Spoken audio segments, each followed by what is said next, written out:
Save किया था ना? मैं सिर्फ इसलिए गया था क्योंकि उसने मुझे कॉल किया, that's it. But listen तो. Save it for someone else.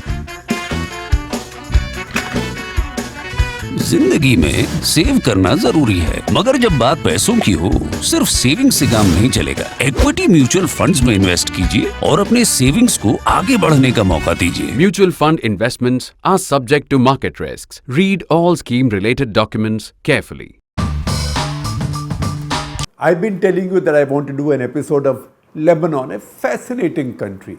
And I started doing that. The problem is, the more you read up, the more you learn, the more you realize how little you know, how ignorant you are. So while I was reading up on this, I must confess to you, and that's a loaded term right now, I must confess to you that I had never figured out that there was a political system called confessionalism. When I said I must confess to you, that's the reason I said it's a loaded term. So what is confessionalism, and why do we read about confessionalism? When we try and understand the little country called Lebanon. Lebanon is a tiny country. Lebanon is a country about 10,400 square kilometers, which is almost exactly to the last decimal point, nearly to the size of our Tripura state, and has at this point has just over 50 lakh people, very talented people with very high social indicators, but a really wrecked economy.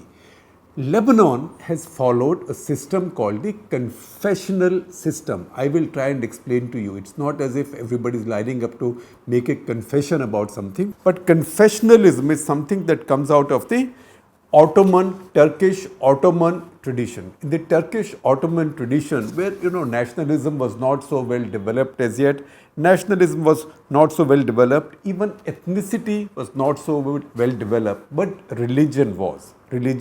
Sectarianism comes before everything else. So a concept developed that people were linked together by similar religious beliefs. So you can be, for example, you can be a Muslim, but then you can have several variants there. But if there is sufficient similarity or sufficient uniformity among those faiths or those beliefs, then you could be ranked together, you could be grouped together, because you were then considered to be the people of the same confessional community. These confessional communities then made a unit. So in a way, this is a de jure, this is a legal way of mixing religion and politics. Now this is exactly contrary, say, to the constitution of most modern countries, which say don't mix religion with politics. So India is now stated to be a secular country. Many other countries may not call themselves secular, but most democratic countries, modern democratic countries, follow the policy of keeping religion out of politics. Whereas a confessional system or a confessional constitution, as is the case in Lebanon, by law and by constitution mixes religion with politics. That is what makes Lebanon stand apart from many of the other democracies. In fact, it must be one of the rare ones that we have seen, probably the only one, definitely the only one that I have seen and examined so far. I know that in 2003, in Iraq at one point, some similar system was set up between various sects and communities to bring about some kind of power sharing and stability at that point. But later, a more proper democracy came, and then majorities and the rest happened. But Lebanon in 1943, when the French mandate ended, the French got a mandate for Lebanon in 1923, after the First World War, when the Ottoman Empire was divided. A lot of the problems that we see in the Middle East right now came up after the Ottoman Empire declined. Now that is not to say that when Ottoman Empire was there was perfect peace and harmony and happiness, because many of these regions were colonized, they were part of the Ottoman Empire, right? And no colonial power is a nice guy, right? You're a colony, you are a colony. So 1923, many of these Middle Eastern regions, as the allies of that war won the war, they carved up this region amongst themselves. So the authority or the power they got over the regions, that was called mandate. So the French got the mandate over Lebanon. 1943, the French mandate ended and Lebanon came up as a more distinct country. Now this was a very diverse country. This was a country which had a dominant Christian population but not majority. The larger numbers were still Muslims, but Christians were dominant, and among Muslims also there were Shias and Sunnis. I will in a couple of minutes give you the current population division because that's very important. But the fact is that 1943, when they were trying to create this new nationalism and this new nation, they decided that to keep it together, they will follow the system of confessionalism. What that means is that each community in this case will have power according to their own numbers. This gets very complicated as we go ahead. Now this division was cut very fine. What this division said was that Christians, most of the Christians, the largest section of Christians in Lebanon are Maronite Christians. About 52% of all Christians in Lebanon are Maronite Christians. About 30%, 32% of Lebanon's population is now Christian, might have been more in 1943 because Muslim numbers have gone up since. That's a different story. But of the 32% or so Christians, more than 52% are Maronite Christians. Who are the Maronite Christians? I don't know that much about orders in Christianity, but all I can tell you is, and the detail there is out of my syllabus, all I can tell you is that Maronite Christians are a branch of Catholics. They follow the Syriac tradition and use the Syriac language above Latin. Also, the tradition they come from, the Syriac tradition, has similarities with, say, Syrian Christians with our Kerala. Although, mind you, our Syrian Christians in Kerala do their service in Malayalam. Now, these Maronite Christians, although they are Catholics, they are also different from traditional Catholics or our traditional understanding of Catholics. Let me not even say traditional Catholics because I don't know who's traditional and who's not. But I'm only talking of our understanding. For Maronites, for example, their priests can marry and their monks and nuns live in the same place. They can live in the same place co-ed. So there are differences. So Maronite Christians were given the pride of place in the system whereby they would always have the president. They would always have the president. The Sunnis, the Sunni Muslims will have the prime minister, and powers were divided between the president and the prime minister. So Maronite Christians, the president, Sunnis, the prime minister, then what will the Shias get? So Shias got the Speaker of the House, and what about the other orders, right? Then Deputy Prime Minister and Deputy Speaker were both given to Eastern Orthodox Christians. So that was the system that Lebanon began with, and that's the system which principally still exists also, although there have been changes which I will tell you. Now, what does it sound like?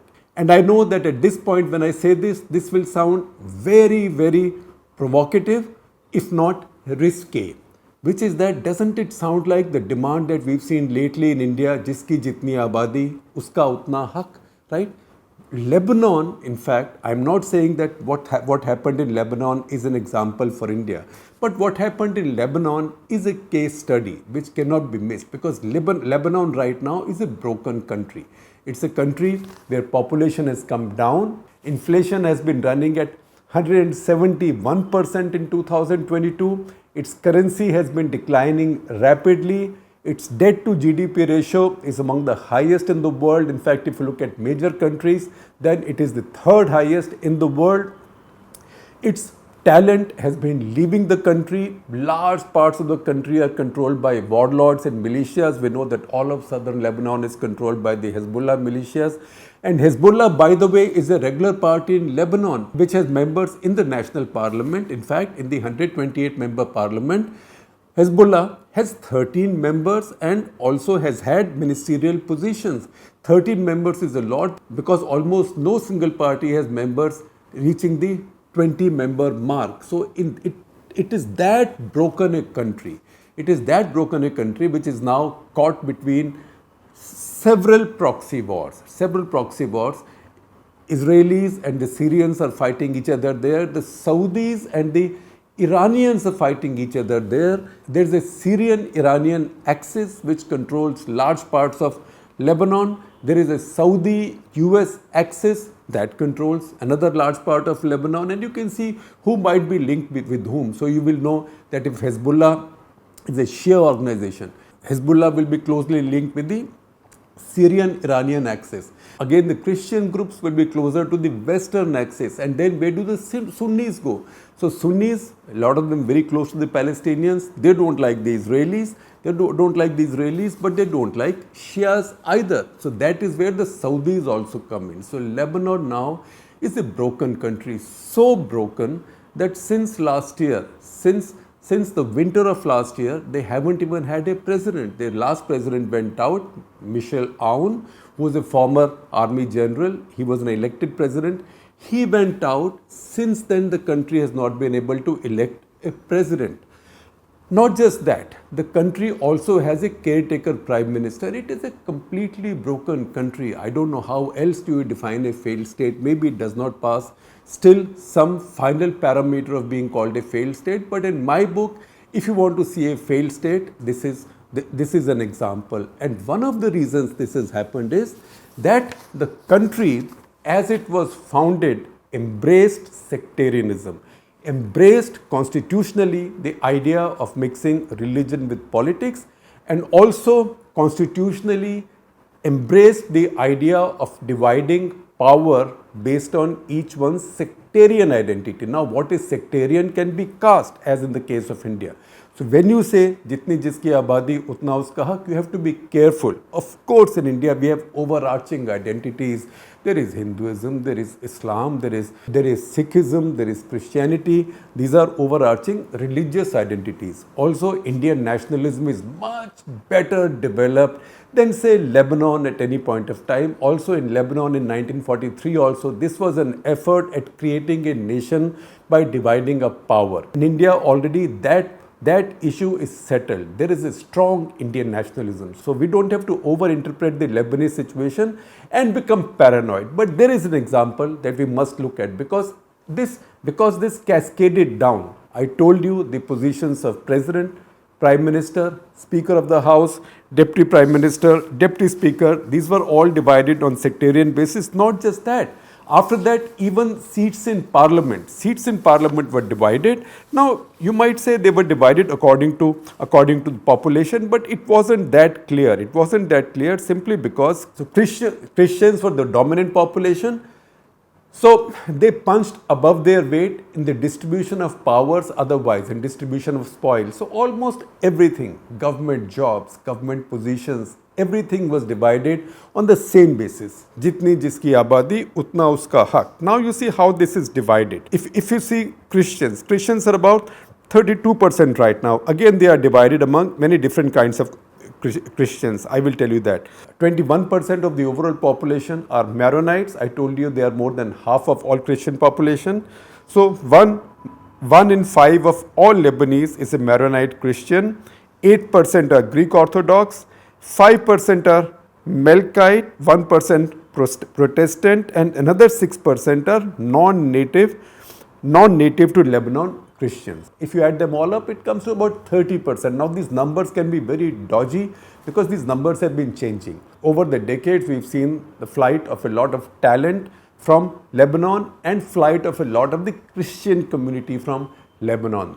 This, at the same time, because everything is proportionate, people from other sects and religion have tried to increase their numbers. So there's been a race to produce more babies wherever you can ensure that, because after all a family has to agree to produce babies, and do families produce babies towards a political end? I don't know, but their leaders and politicians can promote that idea, and some people do buy into it. But also there are soft borders, there are soft unprotected borders. So Shias can bring in more Shias from the Syrian side. Sunnis can bring in more Sunnis from the Israeli side or the Palestinian side. So that's how demographic balance has also been changing for a long time. If you look at the Muslims, so Muslims, the overall Muslim population can be anything between say 60% to 67% depending on how you count. And I will explain to you in a minute why I said how you count. So overall Muslims, let's say about 31% are Sunni and about 31% are Shia.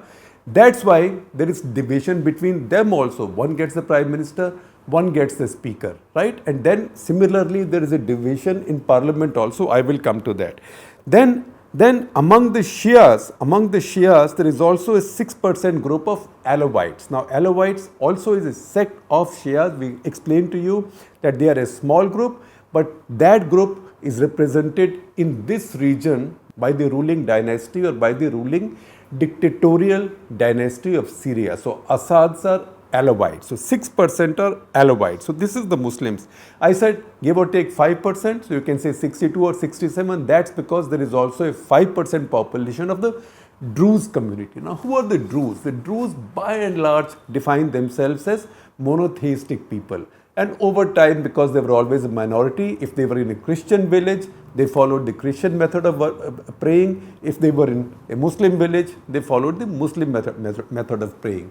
Over time, however, they are increasingly counted as Muslims, although among devout Muslims and among conservative Muslims, they are victimized because they are seen like Ismailis, like a sect, because they don't follow all of the principles of traditional Islam. So that's 5%. You can count them as Muslims, you may not count them as Muslims. That's why I said the Muslim numbers are give or take 5%. Now how does it work? How does it work in national parliament? So this division, the first division of the spoils or of the power base in Lebanon came up after what was called the National Pact in 1943 that established the modern state of Lebanon. Now that carried on. By mid-1950s, trouble had already started because Britain and France had already started playing games.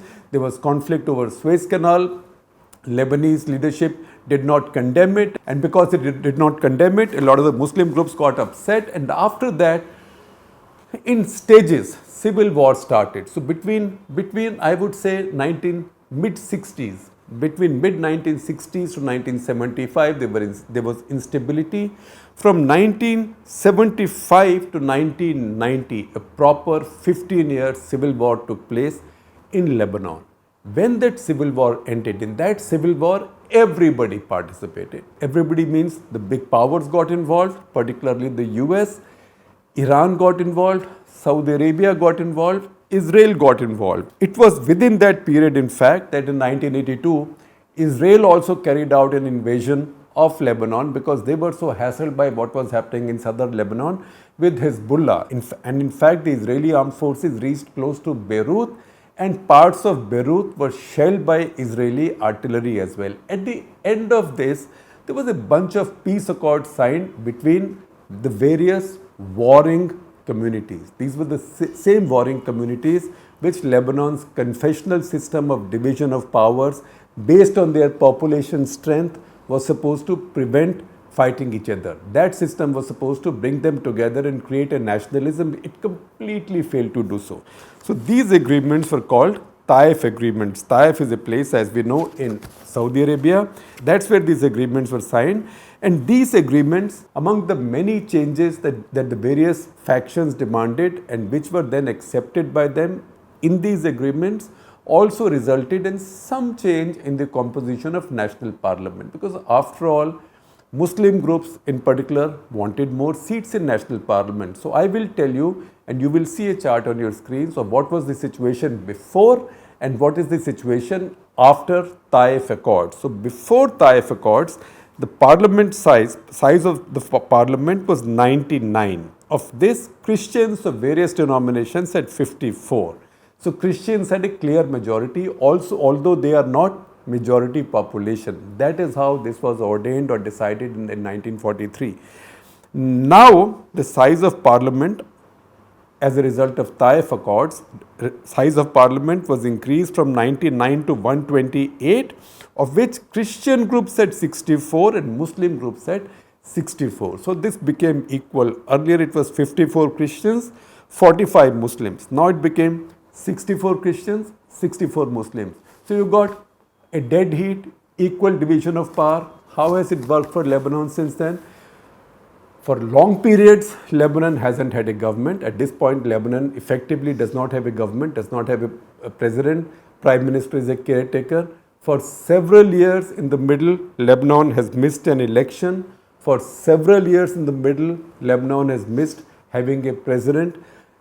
Lebanon has had a prime minister assassinated. That was Rafiq Hariri. Later, his son Saad Hariri became prime minister.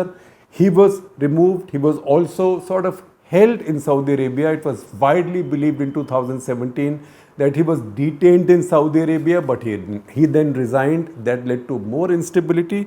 So these accords and this kind of perfect division of power and political spoils has also not led to any unity. And you want to see how this parliament seats are divided? Once again, I'm not saying that all parallels apply, but see also if you really started applying the principle of caste-based everything in our country, caste-based, religion-based, anything, caste-based, religion-based, tribe-based, ethnicity-based, anything. The division in Lebanon is Maronite Catholics, they had 30 before Taif Accords in the House of 99, now they have 34. I will just tell you the numbers they have now, because my idea is to tell you how this division is carried out.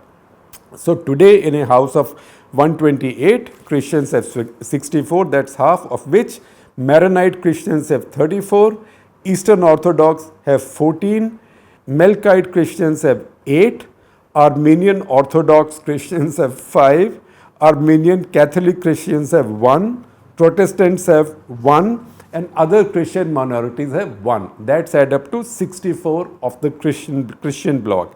Then come to Muslims. Sunnis have 27, Shias have 27. Perfect world, right? Except it doesn't work like that in real life. Sunnis have 27, Shias have 27, Alawites have 2, and the Druze have 8. So that also adds up to 64. So this is a very interesting example. I know that no other country has done it. I know that history tells us, and this is a history now of 80 years, exactly 80 years since this national pact came into being in 1943. The history of 80 years tells you that this proportionate division of political power, spoils, jobs, responsibilities, economic resources, etc. does not work. Once again, the one reason it does not work, it did not work in Lebanon, is that before this happened, before the National Pact and the creation of the new state in 1943, there wasn't really an established Lebanese nationalism. So in place of nationalism, all you got were these confessional communities, as if going back to Ottoman times. But Ottoman times, there was an emperor on top of all of you, and if anybody misbehaved, consequences were quite terrible. Don't import this disaster directly into the Indian situation, saying that, oh, now that you have a caste census and people are demanding proportionate distribution of spoils, jobs, admissions, etc., we'll end up this way. Because India has, as I told you, many overarching identities. There are religions across the country, there is a secular constitution, there is also a very strong Indian nationalism, So under no way is the Indian situation comparable to Lebanon's at any point of time, because India begins with a strong nationalism, not today, not 100 years back, not 200 years back, but for a very, very long time, times immemorial. We have to keep that reality in our minds before we start getting neurotic about this. But the fact at the same time is that the idea of just counting the people, dividing them, in this case based on religion and sect, tomorrow it can be caste, day after it can be ethnicity, tribes, regions, linguistic groups, whatever. The idea of dividing people like that and distributing spoils according to their numbers, and I know it's a tricky thing to say these days, this takes away competition among people from various communities, because that's how merit emerges. So it's not to say people of a certain caste have more merit and certain castes have less merit, no, but people of all castes and all ethnicities, all religions, all linguistic groups must compete fairly. At the same time, do you need to know who's who if there are deep injustices running in your society, yes, you need to know who's who, and you need to know who's been left behind and who suffered discrimination and who needs now a fairer share of the national spoils or opportunities. So we have to look at this with a great deal of wisdom and patience. At the same time, there is no harm drawing some lessons from an unfortunate but a highly talented, beautifully located state called Lebanon.